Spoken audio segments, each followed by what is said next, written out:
Last lecture में हमने discuss किया था श्रोडिंगर वेव इक्वेशन को। ओके, तो हमने एक इक्वेशन ड्राइव की थी जिसमें हमने देखा था कि del square psi upon del x square plus del square psi upon del y square plus del square psi upon del z square plus 8 pi square m upon h square E minus V psi is equal to 0. Okay, so this is known as the Schrödinger wave equation, and this equation is derived on the basis of the wave mechanical model of atom. Means हमने ये suppose किया है कि जो atom के अंदर electrons हैं they have the wave character. So we can see here that this equation is depending upon the three coordinates. So which says that the जो इलेक्ट्रॉन की डिस्ट्रीब्यूशन है एटम के अराउंड और न्यूक्लियस के around that is in 3 dimension, but Bohr ने बताया था कि वो 2 डिमेंशनली क्या है सर्कुलर पाथ में मूव करते हैं। ओके, तो यहाँ से क्वांटम मैकेनिक्स का जो है क्वांटम केमिस्ट्री का या कह लो क्वांटम जो है ओरिजिनेट हुए। ठीक है, तो श्रोडिंगर वेव इक्वेशन अगर हम कोई एटम या मॉलिक्यूल जिसकी जो एनर्जी है वो टाइम के साथ अगर चेंज नहीं होती तो उसको हम फर्दर सिंप्लीफाई करके लिख सकते हैं, जैसे मैंने बताया था कि H cap into psi is equal to E psi. That is also a Schrödinger wave equation which can be written for the hydrogen atom or hydrogen-like atom, in which we can say that the energy is not changing with time. So it is known as the time-independent Schrödinger wave equation. Okay, this is the simplest form. As I said, this H cap is known as the operator which is known as the Hamiltonian operator. Hamiltonian operator. Okay, so it is an operator which is operating on a function and giving us some solutions in which we again get the function back and some values, and this value is known as the eigenvalue. Okay, why so? Because अगर हम किसी operator को किसी function पे operate करते हैं, अगर वहां पे हमारा फंक्शन हमें वापस मिल जाता है और साथ में कोई हमें कांस्टेंट वैल्यू मिलती है, सो उस इक्वेशन को हम क्या बोलते हैं, आइगन वेव इक्वेशन बोलते हैं और आइगन इक्वेशन बोल देते हैं, और उसमें जो वैल्यू हमें मिली that is known as the eigen value and that function is known as the eigen function. That function is known as the eigen function. ये मैथमेटिकल टर्म्स हैं कुछ। ओके, सो इसमें जो हैमिल्टोनियन है that is a operator corresponding to some energy value.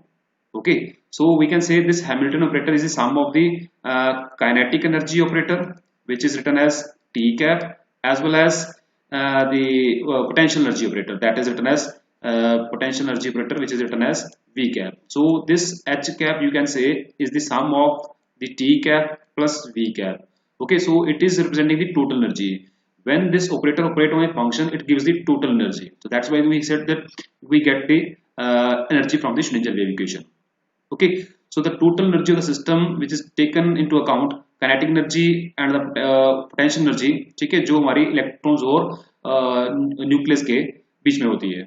Okay, the solution of Schrödinger wave equation give us the value of E and psi. Okay, next is the solution of wave equation. अब हमने देखा है कि जो भाई Schrodinger wave equation है that is the second order, that is A second order partial differential equation है। ठीक है, हमने देखा है कि this is second order partial differential equation.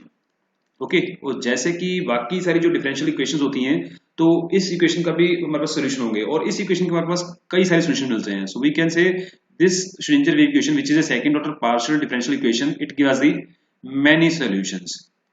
अब बहुत सारे solutions मिलते हैं इसमें से। So these solutions gives the value of wave function. Okay, जो solution वहां पे आएंगे that will give the value of wave function. But Schrödinger wave equation को जब हम solve करते हैं तो हम ये देखते हैं कि वहां पे हमारे पास जो wave function के correspondingly values आती हैं, ठीक है, वो सारी की सारी वैल्यू जो है उनकी कोई सिग्निफिकेंस नहीं होती है, सभी वैल्यूज की सिग्निफिकेंस नहीं होती, means they do not have any physical reality, कोई फिजिकल रियलिटी नहीं है।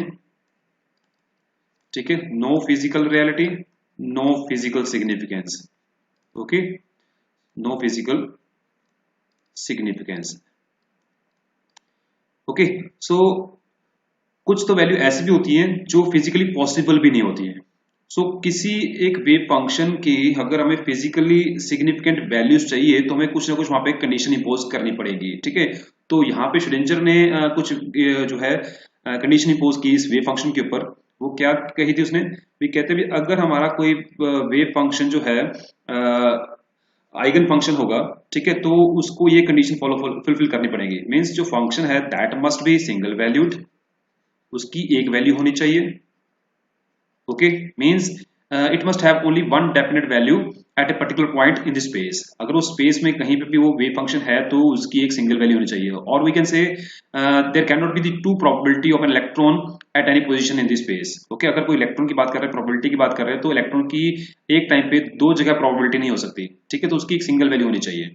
ओके, सेकेंडली उसने कहा कि जो ये वेव फंक्शन है that must have a finite value, ठीक है, ऐसा नहीं है कि उसकी कोई भी आर्बिट्रेरी वैल्यू हो, that should have a finite value. Okay, third condition क्या थी, वो ये थी कि साई जो है तो वेव फंक्शन है that must B continuous, that must B continuous at all points in space.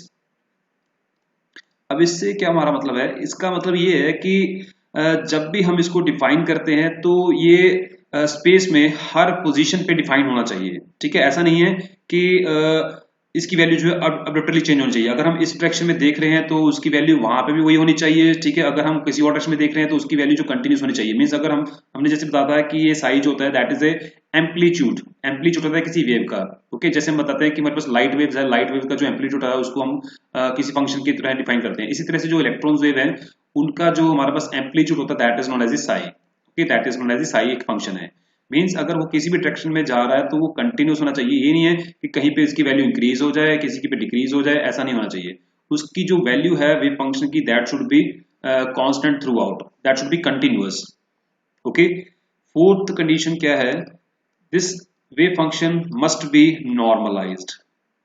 अब नॉर्मलाइजेशन से क्या मतलब है हमारा, देखो नॉर्मलाइजेशन का मतलब है कि जो प्रोबेबिलिटी है, जो टोटल प्रोबेबिलिटी है फाइंडिंग ऑफ इलेक्ट्रॉन, ठीक है, all over the space, that must B one, that must B one. Means अगर हमारे पास बात कर रहे हैं कि एक न्यूक्लियस के अराउंड हम बात कर रहे हैं इलेक्ट्रॉन की प्रोबेबिलिटी, तो अगर हम इस साइड की बात कर रहे हैं तो उसकी प्रोबेबिलिटी यहाँ हो सकती है, उस साइड पे हमारी यहाँ नहीं प्रोबेबिलिटी हो सकती, ठीक है, यहाँ नहीं हो सकती, वहां नहीं हो सकती। मीन्स अगर हम सेम डिस्टेंस की बात कर रहे हैं कि यहाँ पे हम बात करते हैं, यहाँ पे बात करते हैं, तो वो एक टाइम पे एक जगह पे हो सकता है, ठीक है। अगर तो ऐसा होता है तो हम बोलेंगे कि वो वेव फंक्शन जो है वो नॉर्मलाइज्ड है।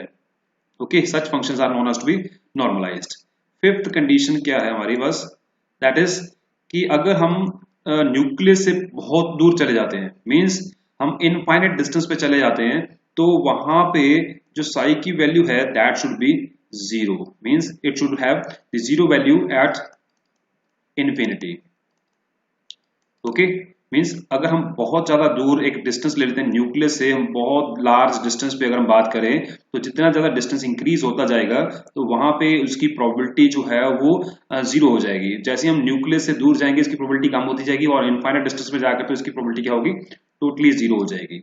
ओके, सो अगर हम सबको समराइज करें, सम करें, तो क्या कह सकते हैं हम भी, कोई भी वेव फंक्शन अगर फिजिकली मीनिंगफुल वेव फंक्शन कब कहलाएगा, जब उसमें हमारा जो वेव फंक्शन है that should be single valued, that should have a finite value, okay, it should be continuous and normalized, ठीक है। तो उस वेव फंक्शन को हम क्या बोलेंगे, फिजिकली सिग्निफिकेंट वेव फंक्शन बोलेंगे। ओके, तो उसकी जो फिजिकल सिग्निफिकेंट आएगी, जो सोल्यूशन हमारे पास आएगा सॉल्व करने के बाद, तो उसके कॉरस्पॉन्डिंगली हमारे पास कुछ ना कुछ एनर्जीज होंगी, they should have definite values of energy, ठीक है। सो ये इन वैल्यूज को हम क्या बोलते हैं, आइगन वैल्यूज बोलते हैं, और जो हमारा वेव फंक्शन होगा उसको हम फिर आइगन फंक्शन बोलेंगे, ठीक है। तो अगर हम डिफाइन करना चाहें कि आइगन वैल्यूज होती क्या है, इनको अगर हम वर्ड्स में डिफाइन करें, so eigen values are nothing but the definite values of total energy for the solution of Schrodinger wave equation, ठीक है, जिसकी की हमारे पास कोई फिजिकल सिग्निफिकेंस होगी, that is known as the eigen value. Okay, so we can say these are the definite values of total energy for solution of Schrödinger wave equation which have physical significance.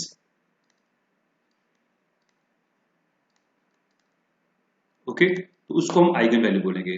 इसके साथ ही अगर हम बात करें कि जो eigen function है उसको कैसे हम डिफाइन करेंगे, अगर आपको एग्जाम में इसका क्वेश्चन आ जाता है 1 मार्क्स में कि what are the eigen values and what are the eigen functions, so you have to write simple this definition, means the eigenvalues are the definite values of the total energy for the solution of Schrödinger wave equation which have physical significance, and eigenfunctions are the solutions.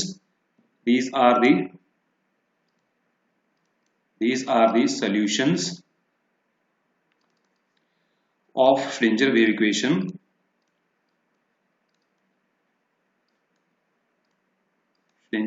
equation which have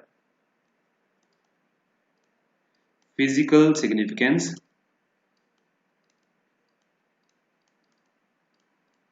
and correspond to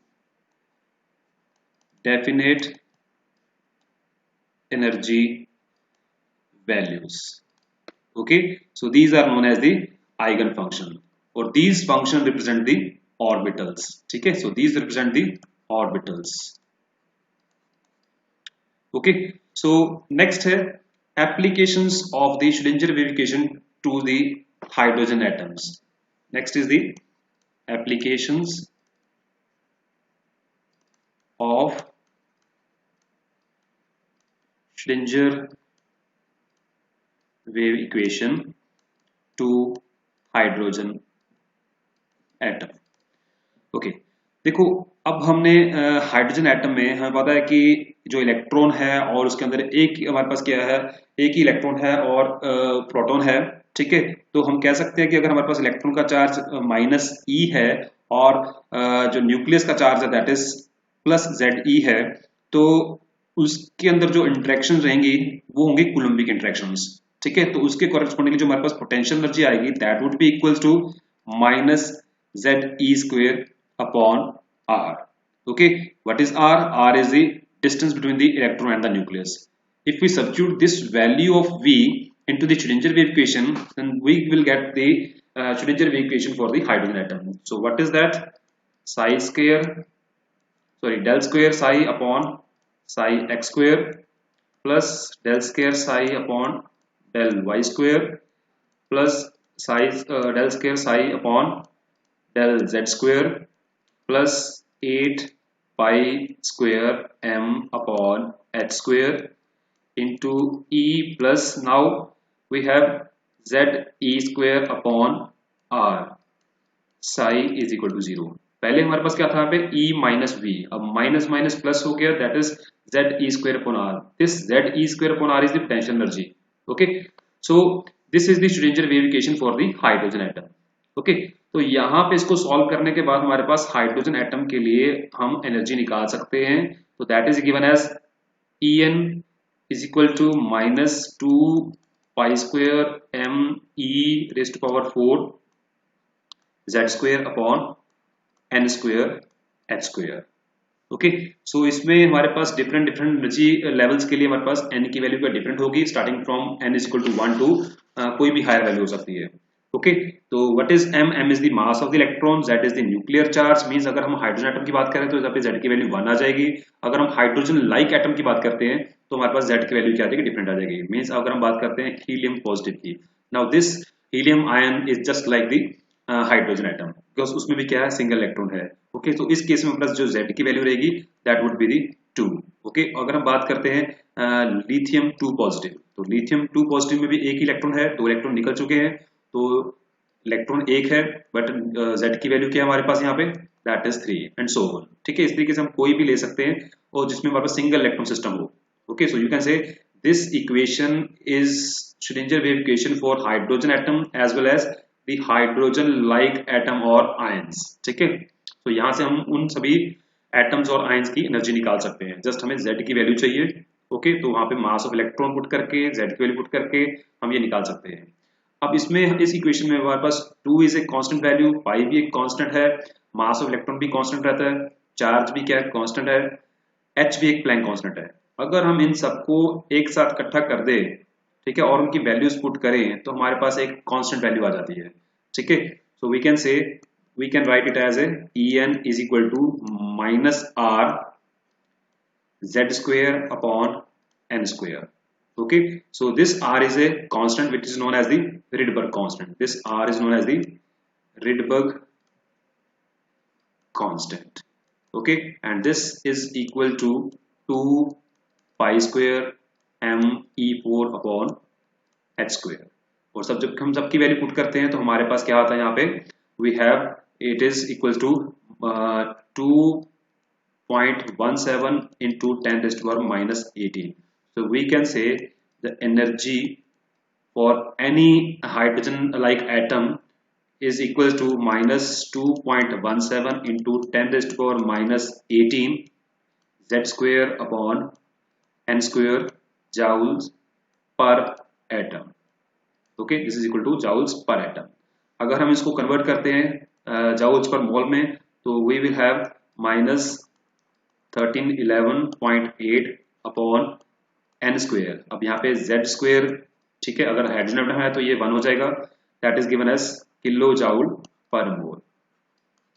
okay, और अगर हम बात करते हैं कि hydrogen atom की और उसका जो फर्स्ट शेल है, लोएस्ट एनर्जी लेवल जो है for hydrogen atom, where n is equal to 1 and z is equal to 1, उस केस में जो उसकी लेवल की उसकी एनर्जी रहती है, ठीक है, फर्स्ट लेवल की, that is given as minus 2.17 into 10 raised to power minus 18 joules per atom, or it is equal to minus 1311.8 kilojoule per mole.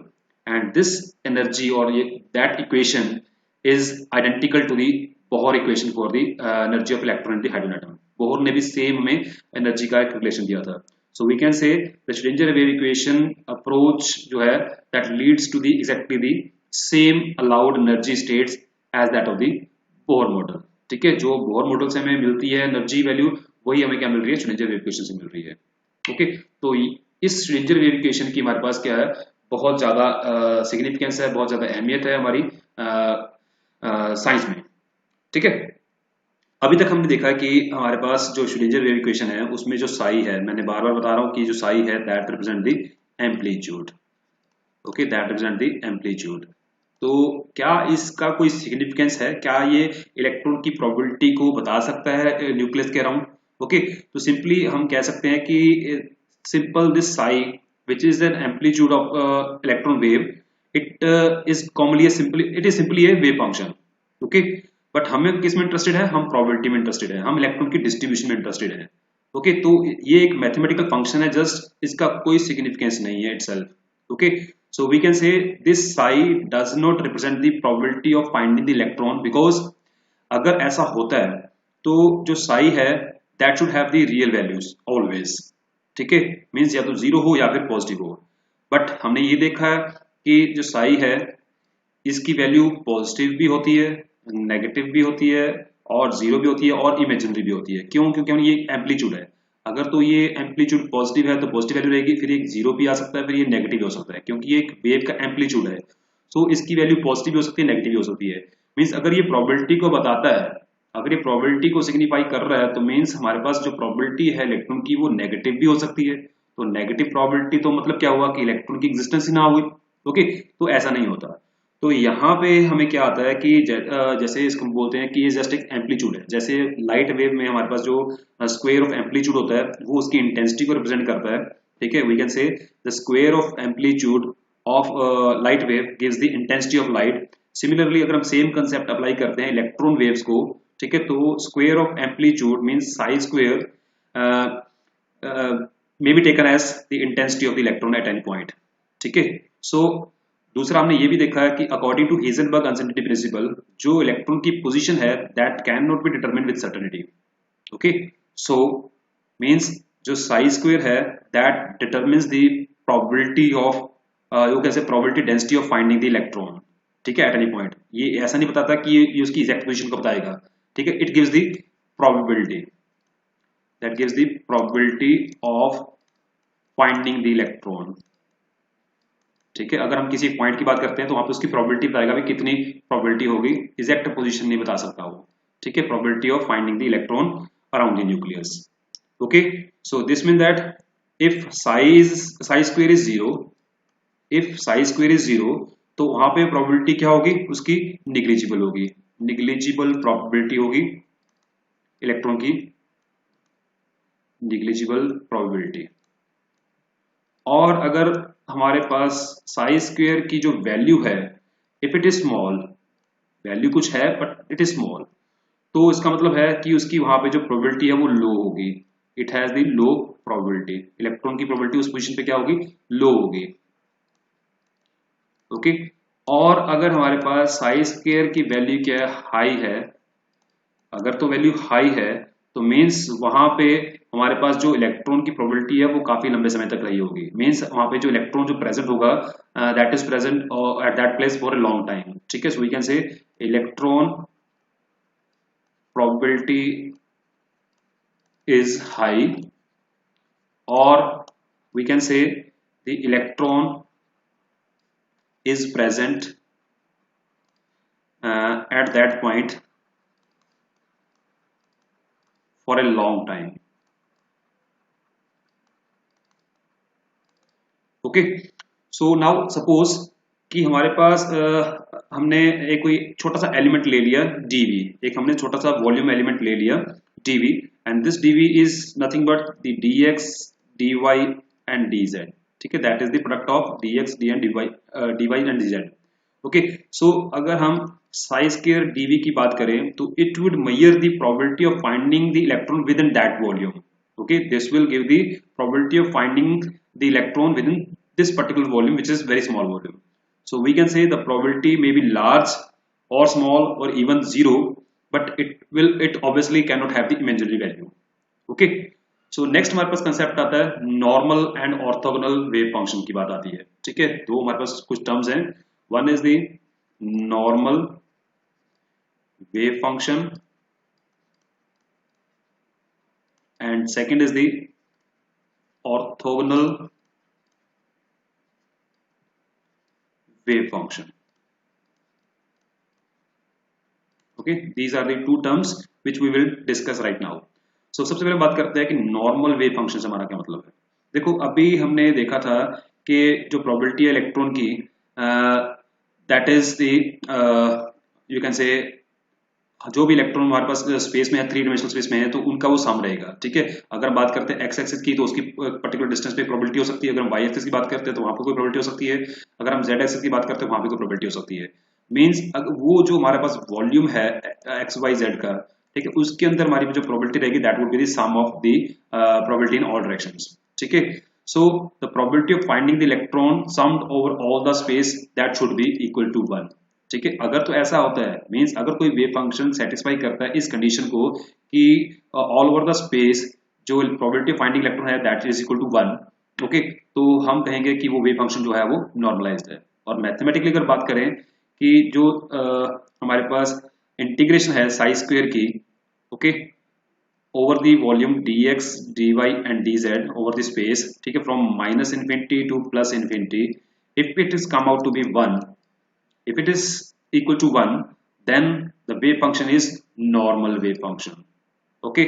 और अगर हमारे पास जो ये वेव फंक्शन है if it is imaginary, अगर हमारे पास जो एम्पलीट्यूड की वैल्यू है वो इमेजिनरी वैल्यू है, if psi is imaginary, in that case the integral from minus infinity to plus infinity psi into psi star dx dy dz should be equal to 1। और अगर ऐसा होता है then again the wave function will be normal wave function। अब यहाँ पर हमने Sai square लिया ये मान के कि जो हमारा वेव फंक्शन है that is real wave function, अगर तो रियल है तो हम साई को साई के साथ मल्टीप्लाई करेंगे that will give the probability, ठीक है, that will give the probability। और अगर हमारा वेव फंक्शन क्या इमेजिनरी है तो अगर हम उस वेव फंक्शन को उसके कॉम्प्लेक्स कंजुगेट के साथ मल्टीप्लाई करते हैं और इंटेग्रेट करते हैं तो वहां पे जो उसका इंटीग्रेशन है अगर वो 1 आता है देन वो क्या रहेगा हमारे पास, again that imaginary wave function will be normalize wave function. दोनों पॉसिबिलिटी हो सकती है, रियल वैल्यू भी हो सकती है, इमेजिनरी वैल्यू भी हो सकती है। ठीक है, अगर तो रियल है जस्ट उसका स्क्वायर करना है हमने और उसको इंटायर वॉल्यूम पे हमने क्या करना है, इंटीग्रेट करना है। अगर वो इक्वल टू 1 आ गया मीन्स वो वेव फंक्शन जो है that is psi's normal, that is a normal और you can say it is a normalized wave function. अगर हमारा साइज जो है वो इमेजिनरी है तो उस इमेजिनरी वेव फंक्शन को उसके कॉम्प्लेक्स कंजुगेट के साथ मल्टीप्लाई करके उस एंटायर वॉल्यूम पे हम इंटीग्रेट करेंगे from minus infinity to plus infinity. अगर अगेन वो प्लस वन अगर वो इक्वल टू 1 आता है, again we can say this imaginary wave function is again a normalized wave function. Okay, so ये तो बात हुई नॉर्मलाइजेशन की।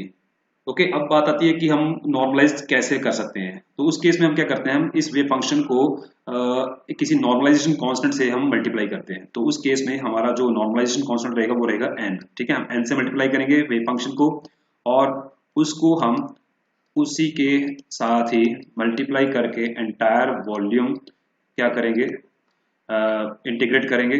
ठीक है, at entire volume dx dy dz and that will come out to be 1। Okay, और we can say यहाँ पे हमारे पास n square from minus infinity to plus infinity psi square dx dy dz will be equal to 1। Okay, और minus infinity to plus infinity psi square dx dy dz is equal to 1 upon n square. ठीक है, so normalization constant की value हम यहाँ से calculate कर सकते हैं।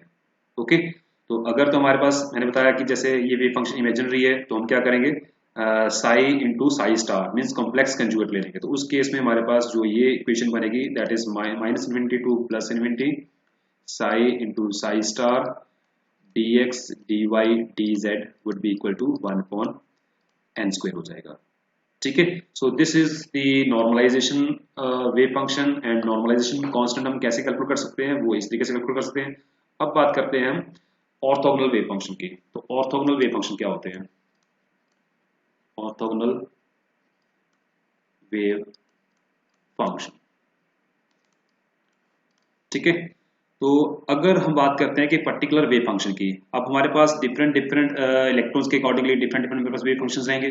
ठीक है, अगर हम एक पर्टिकुलर वेव फंक्शन की बात करते हैं तो that wave function must be different from all other wave function over the whole space.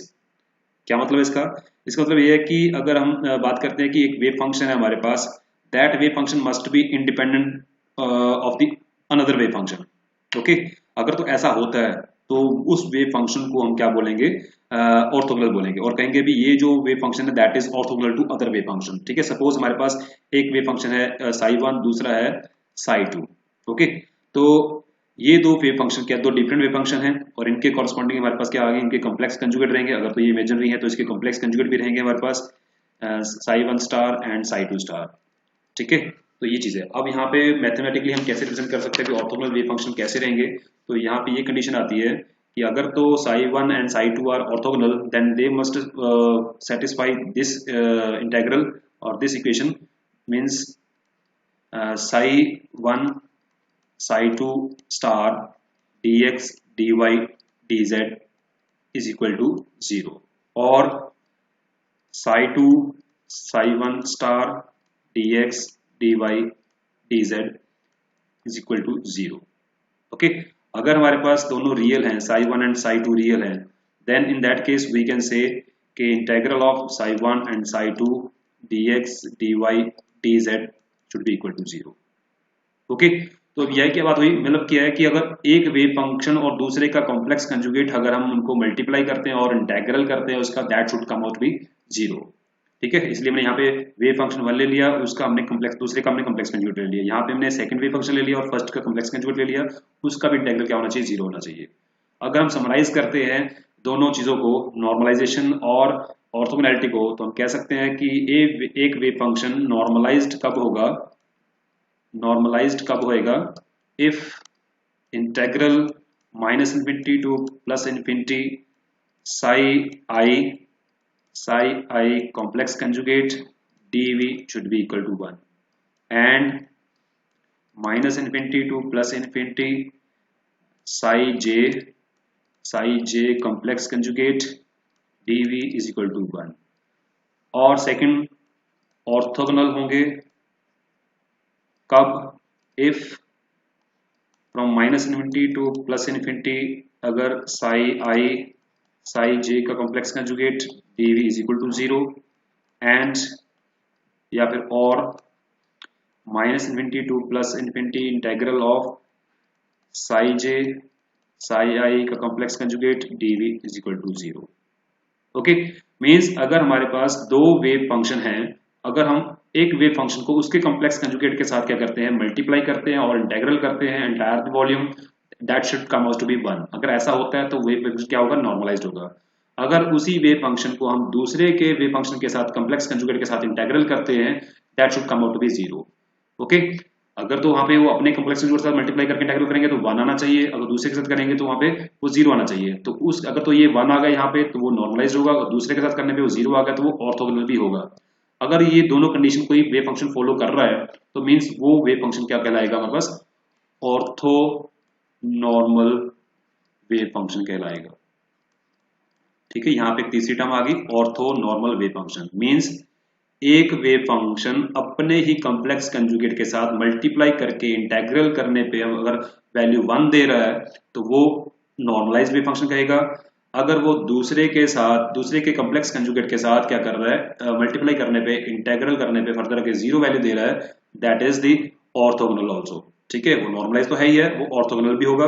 तो इन दोनों कंडीशंस को अगर हम कंबाइन कर देते हैं तो that would B ortho normal wave function. यही सेम कंडीशन हमने दूसरे पे लगाई है कि अगर सेकंड वेव फंक्शन को हम उसी के कॉम्प्लेक्स कंजुगेट के साथ मल्टीप्लाई करके इंटीग्रल करते हैं, if it gives the value equal to 1, और उसी वेव फंक्शन को पहले वाले वेव फंक्शन के कॉम्प्लेक्स कंजुगेट के साथ मल्टीप्लाई करके इंटीग्रल करते हैं, अगर वो 0 वैल्यू देता है तो मींस सेकंड वेव फंक्शन भी क्या रहेगा, हमारा ऑर्थोनॉर्मल वेव फंक्शन रहेगा। सो this is all about the today's lecture.